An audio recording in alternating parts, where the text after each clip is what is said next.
Welcome to 7 Skills for the Future podcast, based on the book by the same name and helping you to develop your skills of adaptability, empathy, critical thinking, integrity, being optimistic, being proactive, and being resilient. These are skills that each of us has inside us, and we can actually learn to nurture and develop them each and every day.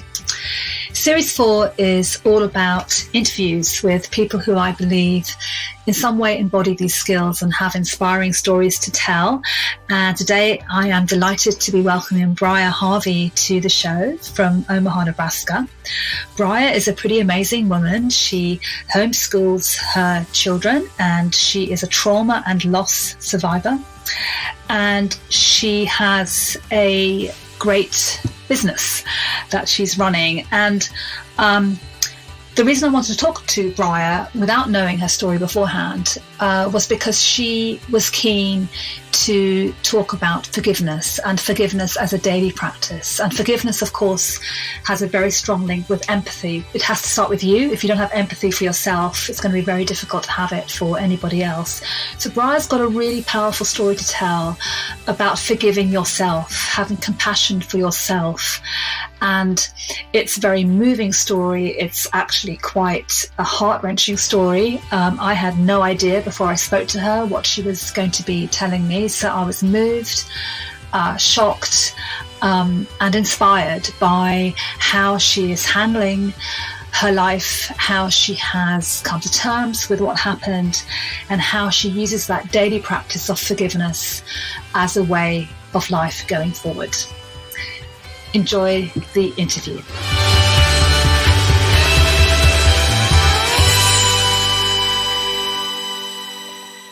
So I am delighted to welcome Briar Harvey to the podcast today, all the way from Omaha, Nebraska.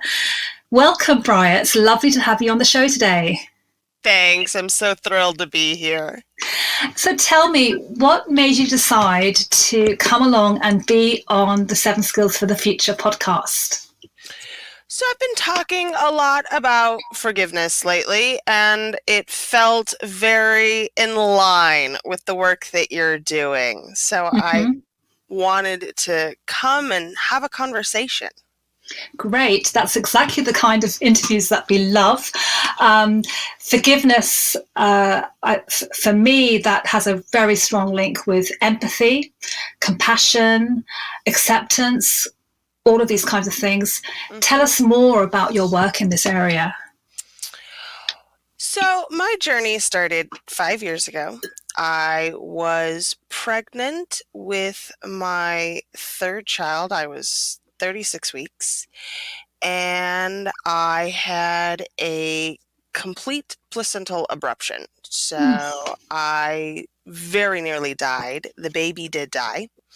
And it became a very, my birth was traumatic in and of itself, but some of the choices that led up to that, so the very, very short version, I live in Nebraska, which is one of 2 states in the country where home birth is illegal.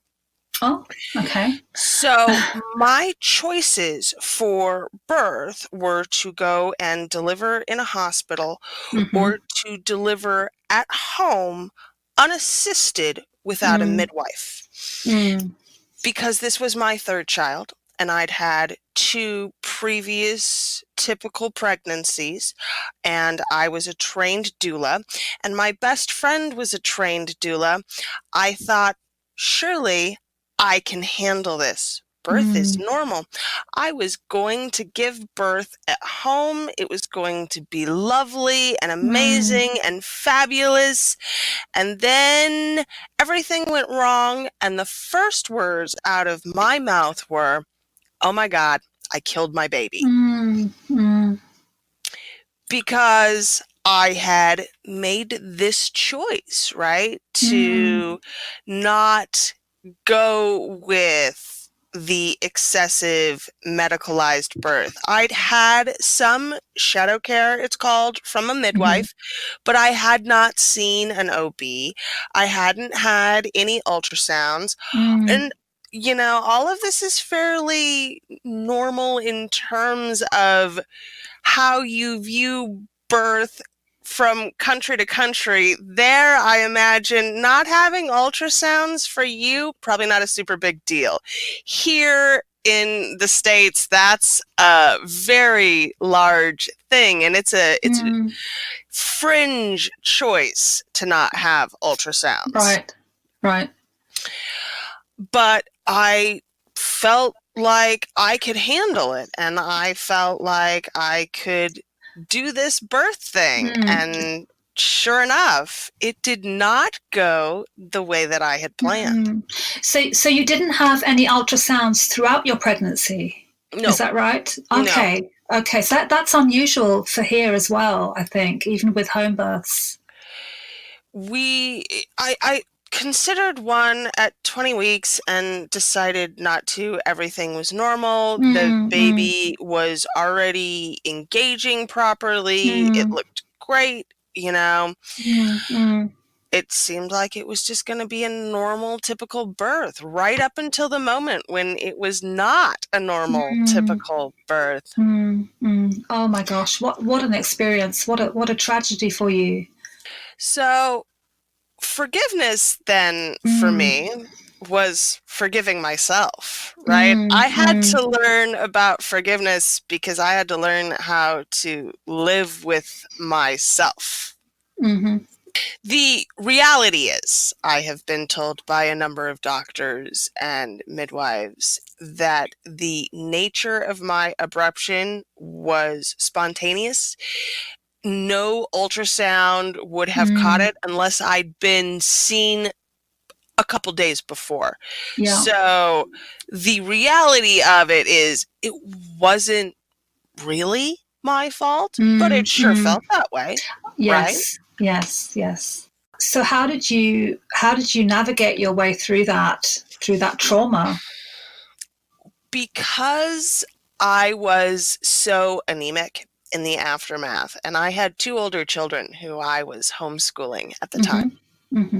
So I had all of these things, responsibilities, this life that I was obligated to in some way participate in, even while I was just totally and completely shattered. So systems became very much a part of my everyday existence. I would get up and I would make my bed and I would get dressed in clothes that I had picked out the night or the weekend before, because when you are dealing with great trauma or loss or depression, the decisions like getting dressed or what to eat, those are the hard ones. Yeah.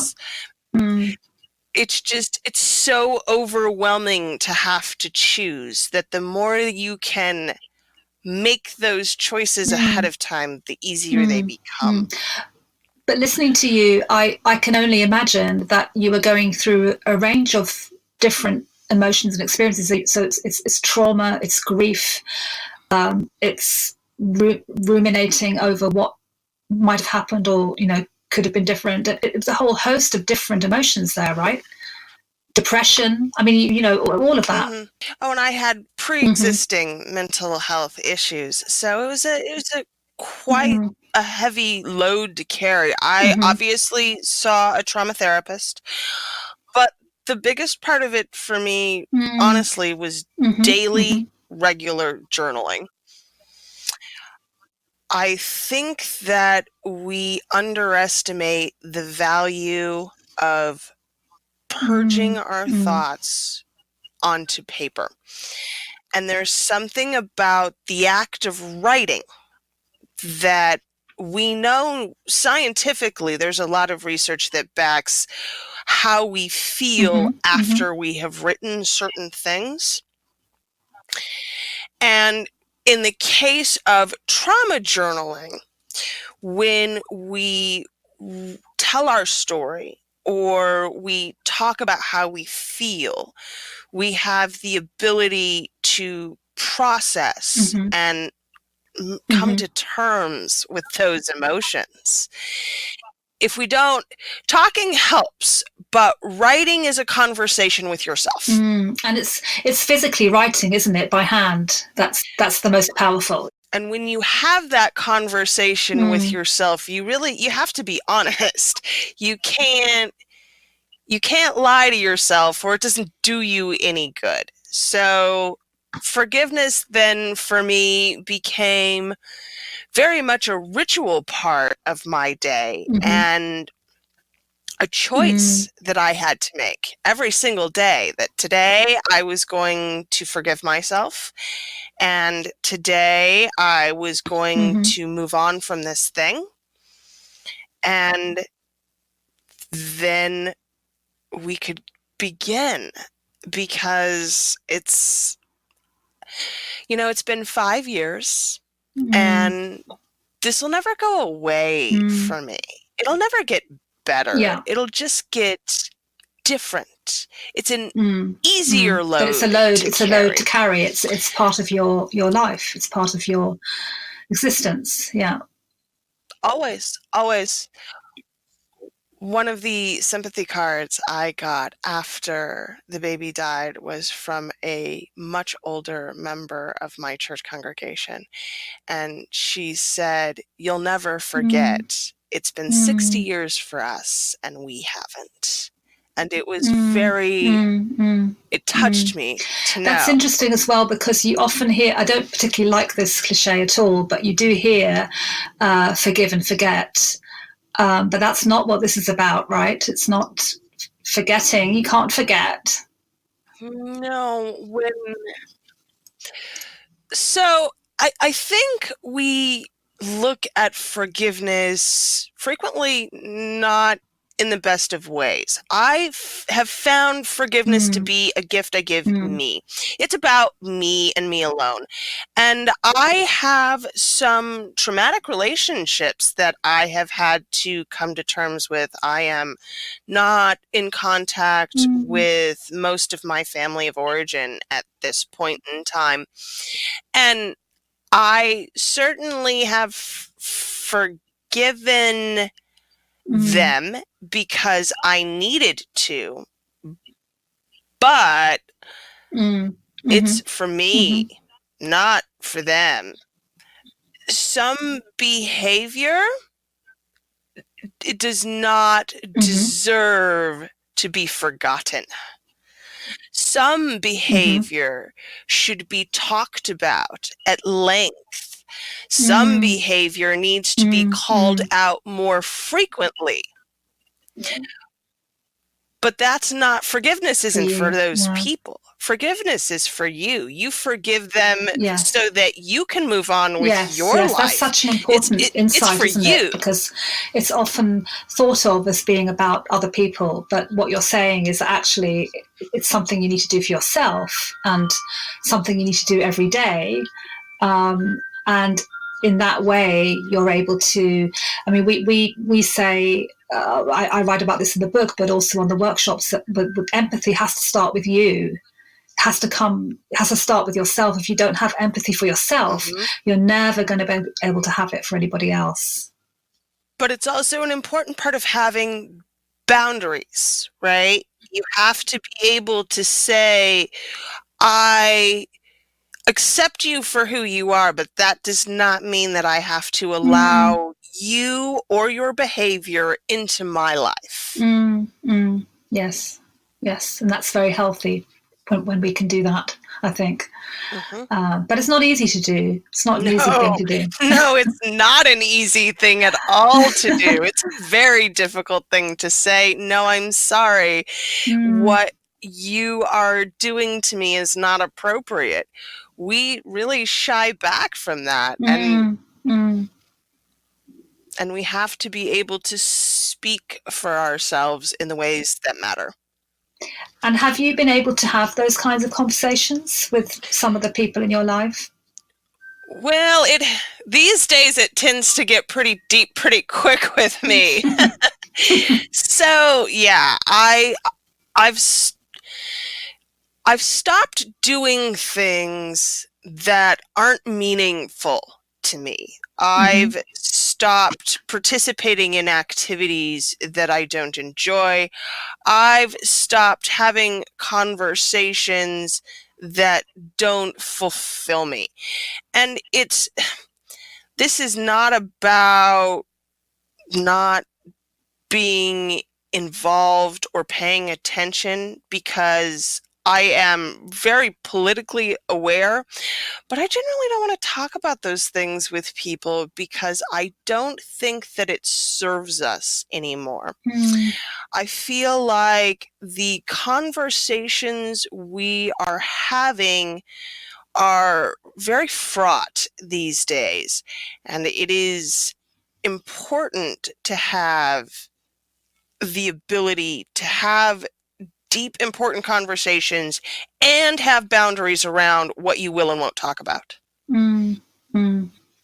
That also sounds really difficult to do in practice. It is really difficult to Yeah, do in practice, and yeah.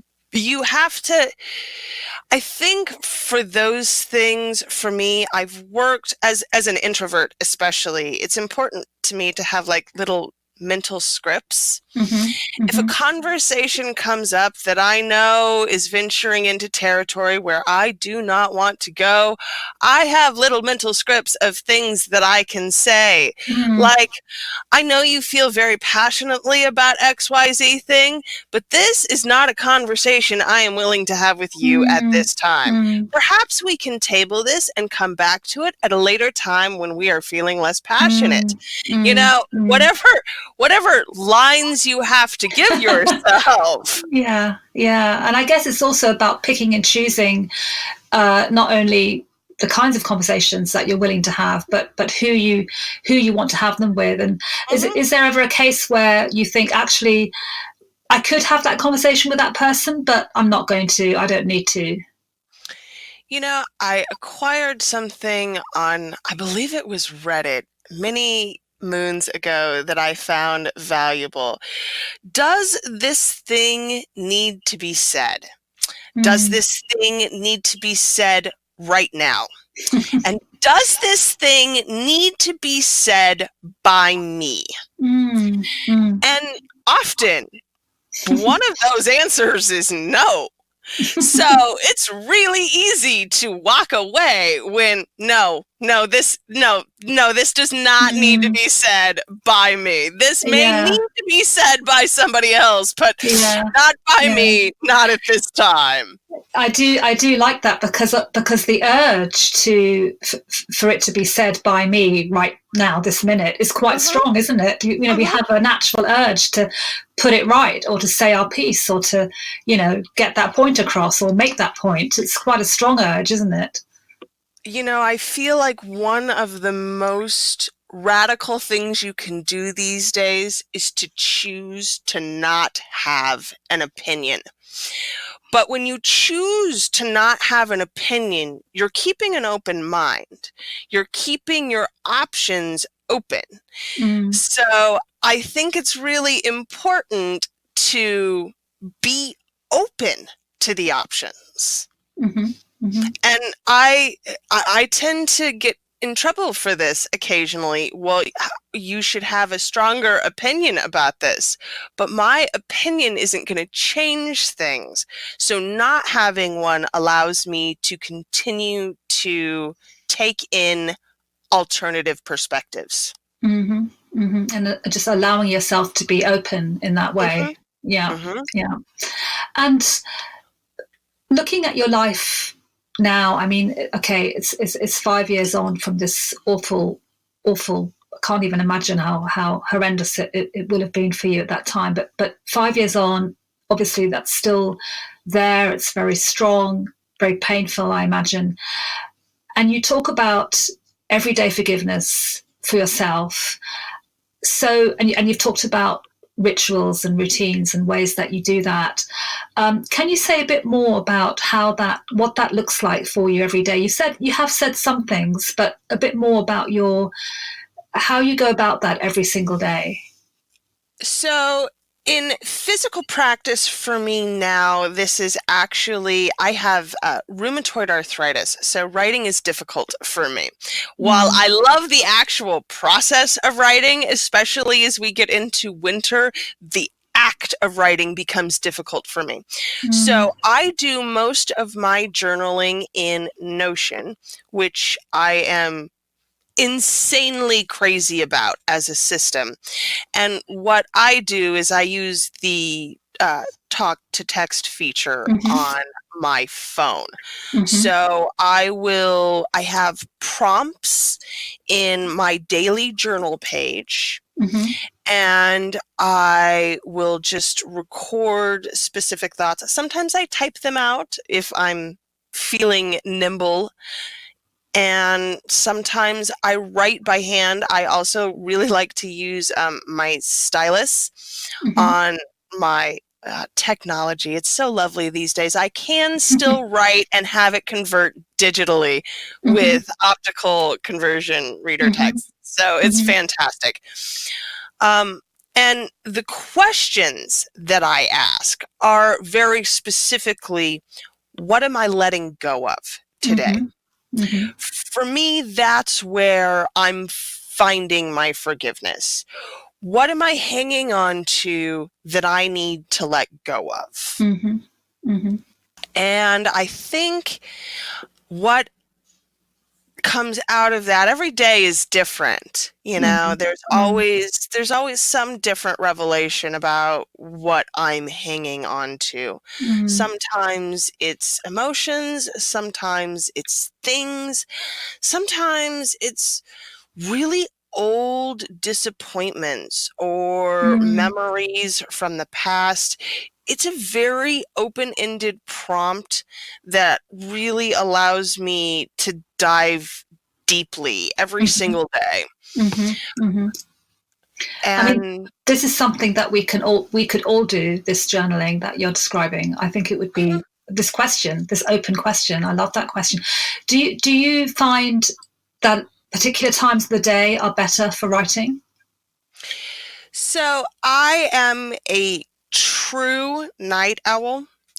And I try not to push my personal schedule onto anyone else because I am not one of those people who can wake up in the morning and do those productive journaling type things. I spend the first hour of my day on Facebook or Reddit. That's so refreshing to hear, because we're constantly being bombarded with how we need to be productive in the mornings, aren't we? We are, and I'm not. I'm a night owl. I come alive after dinner time. My husband takes the kids. It's his job to do bedtime, and I put my headphones on, and I have 3 to 5 hours where I just sit and write and create, and that's my time. And I love to do my journaling then. But that's what works for me. I really, for regular, consistent daily writing activities, whatever the appropriate time is for you is going to depend a lot on your natural chronotypes. And the more I learn about chronotypes, the more I find it's tough as a night owl. The world is not set up for me. And this is why having a business of my own has been such a blessing, because I can do the work when I want to do the work. Yeah. And not when the clock says I should be at work. Briar, I really want to thank you from the bottom of my heart for coming onto the show and for being so willing to share your story and your journey. It's a really powerful story that you have. Thank you so much. Thank you. This has been wonderful. Could you, we have listeners from all over the world listening into this podcast. Where can they find out more about you and about the work that you do? The easiest place to find me is just on my website at briarharvey.com. You can find the work I'm doing, the programs I'm running, writing of my stuff is there. Yeah, my podcasts live there. It's all there. Great. We'll make sure that that website's in our show notes. And I want to thank you once again very, very much for coming onto the show today. Thank you so much. Thank you. It's been great.